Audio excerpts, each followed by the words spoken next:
दिए और समय समय पे एक नए आइडिया से मुझे शेयर करते रहे। हम लोगों ने जैसा विजुलाइज किया था उसकी वैसा ही बनाने में आर्किटेक्ट श्री सौरभ ने हमारा बहुत सहयोग किया। आप जैसा आज इस म्यूजियम को देख रही हैं उसमें इनका बहुत ही बड़ा योगदान रहा है। इसके लिए हमारी पूरी टीम ने बहुत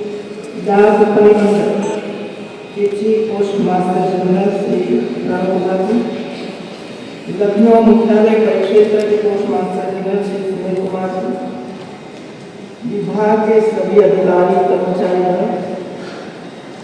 और प्यारे बच्चे, देवी और संचालक, अगस्त महीने में मैं इधर आई क्योंकि मैंने कई बार पढ़ा था कि काकोरी कांड जो हुआ इसके बाद जो केस चला और बाद में सजा हुई, ये केस इधर लगा गया। तो मन में विचार आया कि कैसा ये भवन होगा, किसने लड़ाई लड़ी होगी, कौन वकील होगा, कितने लोगों को सजा हुई, काकोरी कांड किस तरह आयोजित किया गया है, ये सब वहाँ कुछ न कुछ जगह पर होगा। लेकिन जब मैं इधर आई तो स्थान देखा कि इधर का कोर्ट बैठती थी इधर, बाकी तो कुछ था नहीं। लेकिन ऐसी ऐतिहासिक घटनाएं जो हमारे स्वतंत्रता संग्राम के साथ जुड़ी हुई,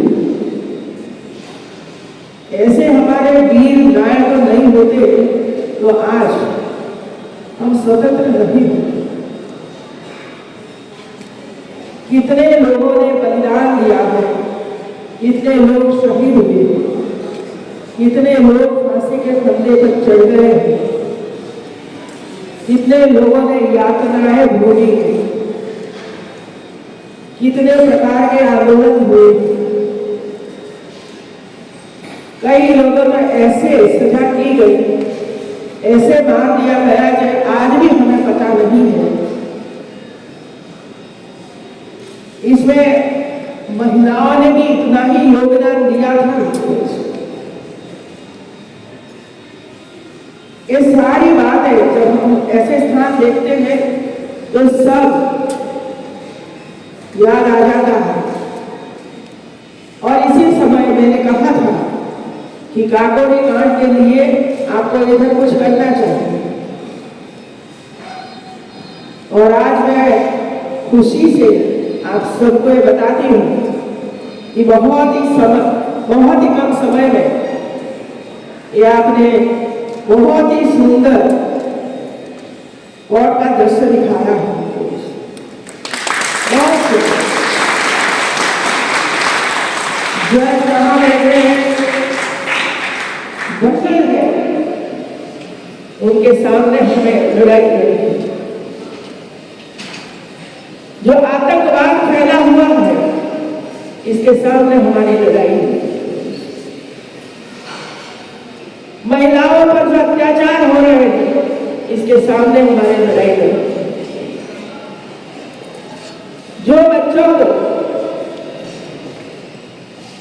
पढ़ने का अवसर नहीं मिलता, ऐसे बच्चों के साथ हमें लड़ाई लड़नी है। ऐसे बच्चों को पकड़कर स्कूलों में लाकर उसको पढ़ाना है। वो तो है विकसित भारत।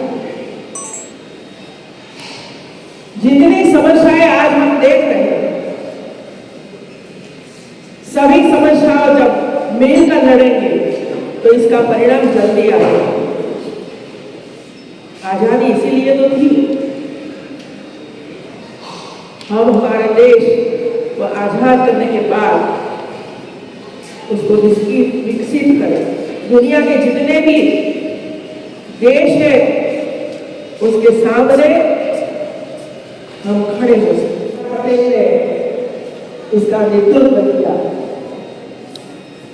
और अंग्रेजों को हटना पड़ा और वापस लेना पड़ा। तब से मेरे भाई का नेतृत्व उनके हाथ में सरदार वल्लभ भाई पटेल, और गांधी जी ने उसी समय उनको सरदार का विरोध किया था। एक और भी बात मैं कहना चाहती हूँ कि सिर्फ आंदोलन नहीं होता था, आंदोलन के साथ साथ कई ऐसे कोऑपरेटिव कामों की शुरुआत भी वे लोगों ने भी की। आधार भी नहीं हुए थे, आंदोलन चलता था। तब आनंद में जो आज अमूल डेयरी है, इसकी शुरुआत सरदार पटेल, मोहनदास पटेल वगैरह ने इकट्ठा होकर किया और हर घर से 100 मिलीलीटर दूध इकट्ठा किया, सिर्फ 100 मिलीलीटर दूध, और कोऑपरेटिव काम की शुरुआत की थी और आगे चलकर आज अमूल बना है दुनिया भर में चलता है। तो लोगों की सोच भी उसी समय की कि आंदोलन करके घर पर चले जाना है, सिर्फ नेतृत्व करना है, ऐसा नहीं था। 10 साल, 15 साल, 20 साल में कैसा परिवर्तन लाना है, वो भी सोच उसी समय थी। जब आप अपने तरीके से सोचोगे उत्तर प्रदेश में क्या हुआ, गुजरात में क्या हुआ, बिहार में क्या हो रहा था, ये सब देखेंगे तो आंदोलन तो चलता था, साथ साथ में ऐसी प्रवृत्तियां भी चलती थी और आज ये विराट स्वरूप में हम देख सकते हैं। तो पायोनियर वे लोग ये सब करने चाहिए। तो ऐसे हमारे नेतृत्व, ऐसे हमारे के लिए हम लड़ाई लड़ रहे हैं। हर बच्चे का जन्म हॉस्पिटल में हो, इसकी हम लड़ाई लड़ रहे हैं। हर महिला को इसका अधिकार मिले, इसकी लड़ाई हम लड़ रहे हैं। समय परिवर्तन होता जाता है। तो आज का ये कार्यक्रम दोनों को मैं बहुत बहुत बधाई देती हूँ और जिसने भी ये तैयार किया है उसको भी बधाई देती हूँ। और स्टैम्प वाला हमारे बच्चे जरा ठीक ढंग से ऊपर जाकर देखें और इधर वॉल पेंटिंग जो हुआ है, पूरा दृश्य दिखाया है कोर्ट का, वो ये अद्भुत चित्र है, उनका भी अवलोकन करके। अब अपना काम बढ़ जाएगा। मैं आज के इस कार्यक्रम के मुख्य अतिथि मंच पर आसीन परम आदरणीय माननीय राज्यपाल महोदया को सादर धन्यवाद ज्ञापित करता हूँ। दिनांक 21 अगस्त 2025 को जब माननीय राज्यपाल महोदया ने परिसर में विजिट किया तो आपने एक शिक्षक की भांति हम लोगों को एक निर्देश दिया और वो निर्देश यह था, मुझे अभी भी याद है, आप पहले भी शिक्षिका रही हैं, आपने ये कहा कि जो लोग अपना इतिहास भूल जाते हैं उनका अस्तित्व समाप्त हो जाता है। और इस स्टेटमेंट से प्रेरणा लेते हुए हम लोगों ने माननीय महोदया, अंग्रेजी सत्ता को विश्वास था कि यदि हम इसे यहाँ शिफ्ट करेंगे तो यहाँ भीड़ कम से कम होगा, लेकिन उसके बाद भी 6 अप्रैल 1927 की सुबह ये पूरा परिसर लगभग 8-10 किलोमीटर में लोगों से भरा हुआ था।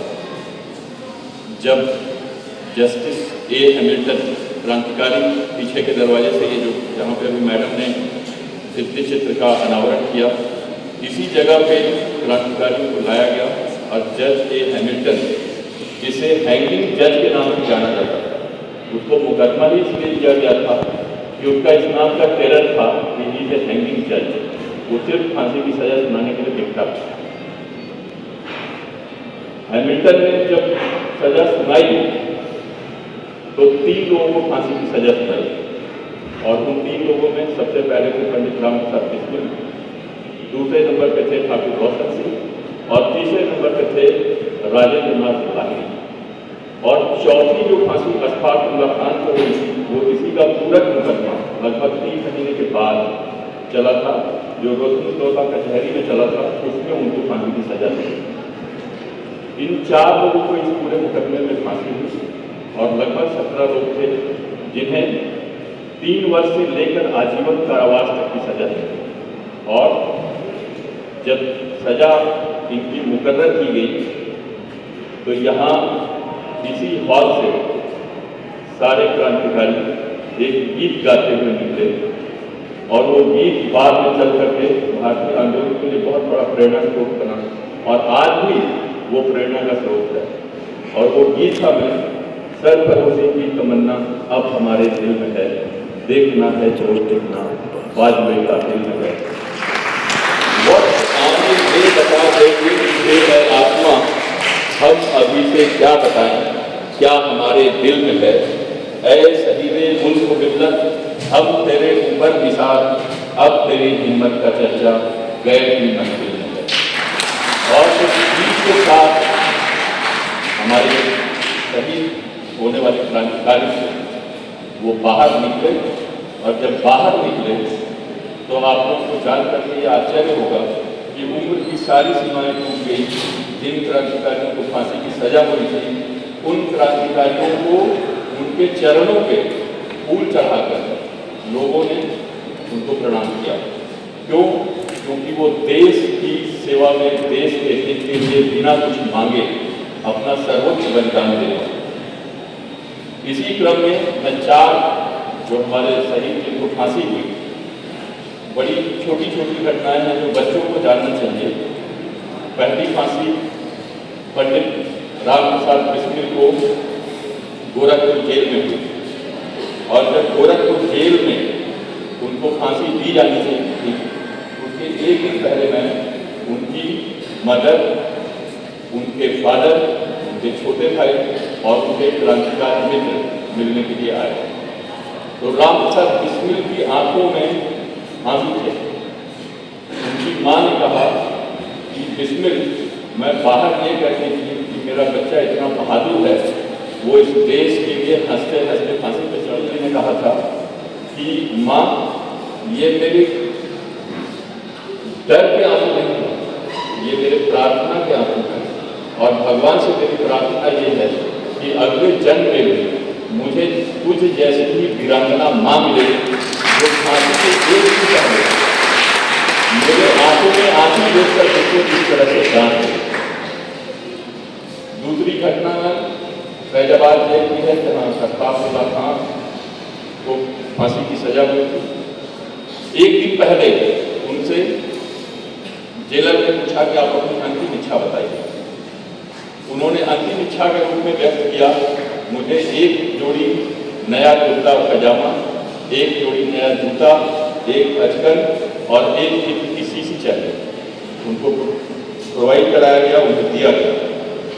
और अगली सुबह जब वो तैयार होकर के पूरे दूल्हे के ड्रेस में निकले और निकल करके फांसी के फंदे पे पहुंचे तो जेलर ने उनसे पूछा कि आपकी इस डिमांड का क्या मतलब था, क्यों आपने ये मांगी? तो उन्होंने बताया कि जेलर साहब, बाहर मेरी माँ और मेरा छोटा भाई, मेरी माँ मुझसे हमेशा कहती थी कि अस्पताल को अपने लिए कोई दुल्हन ढूंढ ले, लेकिन मुझे आज तक मेरी पसंद की कोई दुल्हन नहीं मिली। ये फांसी का फंदा ही मेरी नई दुल्हन है और मैं दूल्हे के लिबास में इसे ही चुनूंगा। ये जज्बा हमारे समाज ठाकुर गौतम सिंह उन्होंने ये बात कही कि जीवन में 2 बातें ध्यान में रखिए। पहली बात ये कि आप कोई भी ऐसा काम बदनामी का ना करिए कि आप जाएं तो लोग आपको गलत उससे याद करें। और दूसरा ये कि जाना तो जीवन में सबको है, जाते समय ईश्वर को जरूर याद रखें। और जिस दिन फांसी दी जानी थी उस दिन हाथ में एक गीता लेकर के वो फांसी के फंदे पे पहुंचे और वंदे मातरम और ओम का नारा लगाते हुए फांसी के फंदे पे हंसते हंसते। चौथी फांसी गोंडा जेल में राजेंद्र नाथ लाहिड़ी को दी गई और वो जो फांसी दी गई थी उसमें ये एक अफवाह फैली कि राजेंद्र नाथ लाहिड़ी को उनके दोस्त 2 या 3 दिन पहले जेल से भगा करके दे जाएंगे, इसलिए जो तिथि मुकर्रर थी उसके 2 दिन पहले ही उनको फांसी दे दी। और वो मैं बहुत बड़े गीता पाठी थे, गीता का पाठ करते थे। जिस दिन फांसी दी जानी थी उस दिन समय से पहले उठ करके तैयार होकर के नहा करके योगा वगैरह करके और वो बाहर निकले और जेलर से उन्होंने सवाल पूछा है mister jailer I am time. तो जेलर ने कहा कि हाँ आप बिल्कुल समय पे हैं, लेकिन आप ये बताइए कि आपने गीता पाठ किया, योगा किया, आपको तो ये पता है कि आप आज फांसी पे चढ़ने वाले हैं। उनका जवाब ये था कि मैम उन्होंने जेलर को जवाब दिया कि जेलर साहब मैं गीता पाठी हूँ, मेरा विश्वास हिंदू धर्म में सनातन धर्म में है, मैं पुनर्जन्म में विश्वास करता हूँ और मैं ये मानता हूँ कि और बलिष्ठ रूप में जन्म लेकर के मैं इस देश की सेवा कर पाऊँगा और मेरा ये संदेश आप मेरे देशवासियों तक पहुँचा दीजिएगा, बस इतनी ही मेरी आपसे कामना है। तो इस तरह का जज्बा था हमारे सामने का, जिन्होंने बिना कुछ लिए लोक संग्रह की भावना से हमारे जो क्रांतिकारी आंदोलन को आगे बढ़ाया। उसके लिए यदि हम जितना भी उनके प्रति आभार व्यक्त करें, जितना भी ऋणी रहें वो कम है। आज हम 27 सबसे बड़े नेता चंद्रशेखर आजाद की पुण्यतिथि भी है और आज ही के दिन ब्रिटेन से लाई हुई उनकी पिस्टल गौर विभागत को चंद्रभानु गुप्ता साहब जब चीफ मिनिस्टर थे तो आज ही के दिन पहली बार लखनऊ में प्रदर्शित किया गया था। इसीलिए मैडम ने भी आज के तिथि की स्वीकृति दी। 27 फरवरी की तिथि बहुत ही महत्वपूर्ण है। चंद्रशेखर आजाद असहयोग आंदोलन के समय सिर्फ एक बार और आखिरी बार पकड़े गए और जब मजिस्ट्रेट के साथ उनको प्रस्तुत किया गया तो उनसे मजिस्ट्रेट ने पूछा नाम, उन्होंने कहा आजाद, पिता का नाम स्वतंत्रता और पता जेल। ये भाव था हमारे क्रांतिकारियों का। तो जैसा कि मैम आपने निर्देश दिया था, हमारा ये प्रयास है कि हम अपनी पीढ़ियों को, नए जो बच्चे यहाँ आए हैं, इनको इन सारी विरासत को हम आगे बढ़ाएं और आगे इनको वो हिंदुस्तान देकर के जाएं जहाँ ये अपने अतीत पे गौरव कर सकें, अपने अतीत पे गर्व महसूस करें। इसको दिखाने में अपना पूरा प्रयास, जैसा कि मैडम ने निर्देश दिया, हम लोग कोशिश करेंगे कि ज़्यादा से ज़्यादा लोग इसको आएँ और देखें। और अंत में बच्चों को विशेष आभार जो यहाँ पे आए। आप लोगों को रामप्रसाद बिस्मिल जी की अभी मैं आत्मकथा पढ़ रहा था, उसकी एक पंक्ति बता रहा हूँ। अंत में उन्होंने लास्ट में अपने आत्मकथा के कंक्लूजन में रिग्रेट किया कि हम लोग जो क्रांतिकारी आंदोलन का रास्ता अपनाए, इस रास्ते को आने वाली पीढ़ियों को नहीं अपनाना है। जैसा कि अभी मैडम ने भी निर्देश दिया, हमें बच्चों को शिक्षित करना है और अपनी ग्रामीण अर्थव्यवस्था को मजबूत बनाना है। अगर ये दो काम हम कर पाएंगे तो निश्चित रूप से हम एक विकसित भारत, एक ऐसा हिंदुस्तान बना पाएंगे जो हमारी आने वाली पीढ़ियों के लिए निर्वहनीय होगा। और सबसे अंत में मैं रामप्रसाद बिस्मिल जी की 2 लाइनें हैं, उसको कहते हुए अपनी बात को समाप्त करूँगा। मरते बिस्मिल रोशन लाहिड़ी अस्फाट अत्याचार से, होंगे पैदा सैकड़ों इनके रुधिर की धार से। तो ये आंदोलन अनवरत चलता रहेगा, अनवरत चलेगा और हमारे नई पीढ़ी के ऊपर ये जिम्मेदारी है कि वो एक सशक्त भारत बनाए, जो विश्व के सामने खड़ा होकर के सारी चुनौतियों का सामना कर सके। जय हिंद, जय भारत।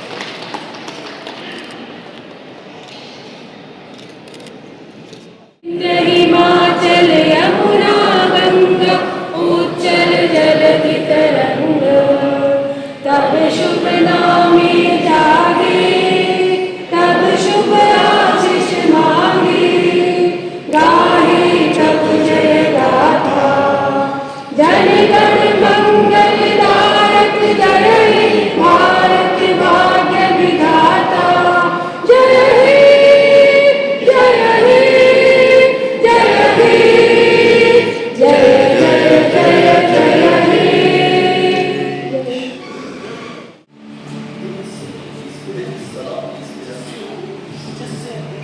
भैया